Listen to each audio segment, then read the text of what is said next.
आप देख रहे हैं इंडिया टाउन न्यूज, भारत की बात। आप देख रहे हैं इंडिया टाउन न्यूज और मैं हूं आपके साथ कमर गौर। आज के देश विदेश में बात करते हैं इजराइल की। आपको बता दें कि लेबनान स्थित आतंकवादी समूह हिजबुल्लाह और इजराइल दोनों ने एक दूसरे के खिलाफ बड़े पैमाने पर सैन्य अभियानों की घोषणा की।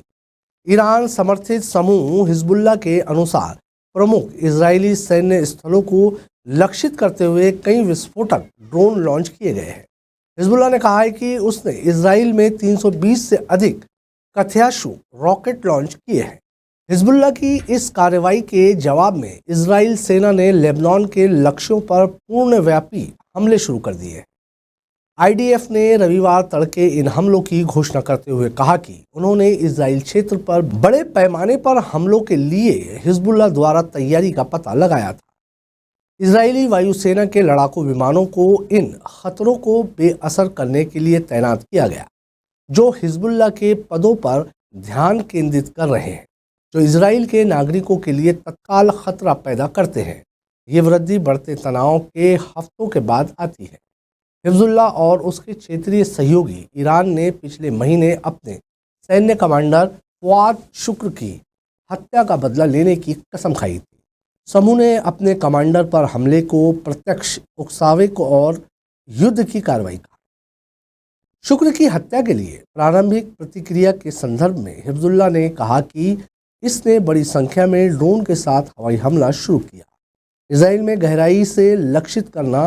हिजबुल्लाह ने दुश्मन के कई ठिकानों और बैरकों और आयरन डोम प्लेटफॉर्म को भी निशाना बनाया, बड़ी संख्या में रॉकेट के साथ, ये कहते हुए कि सैन्य अभियानों को पूरा होने में कुछ समय लगेगा।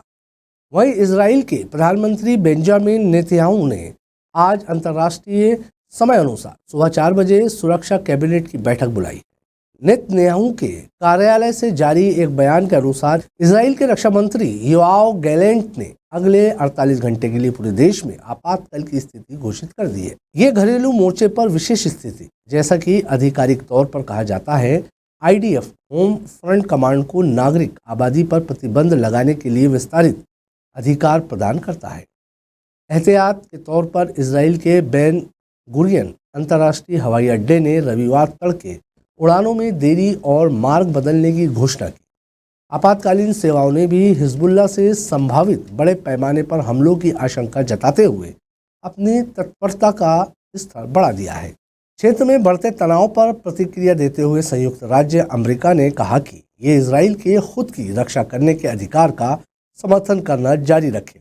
अमेरिकी राष्ट्रीय सुरक्षा परिषद के प्रवक्ता सीन सावेट के अनुसार राष्ट्रपति जो बाइडेन के निर्देश पर वरिष्ठ अमेरिकी अधिकारी अपने इजरायली समकक्षों के साथ लगातार संवाद कर रहे हैं।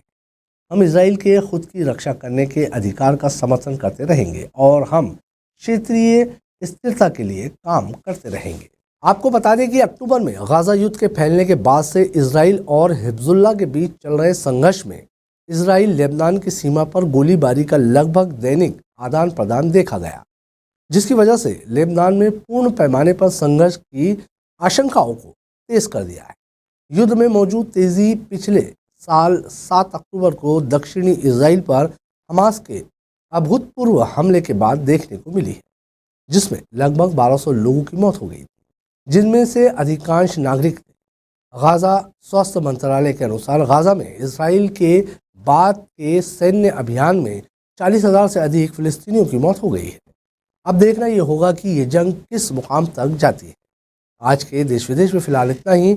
मुझे दीजिए इजाजत। नमस्कार।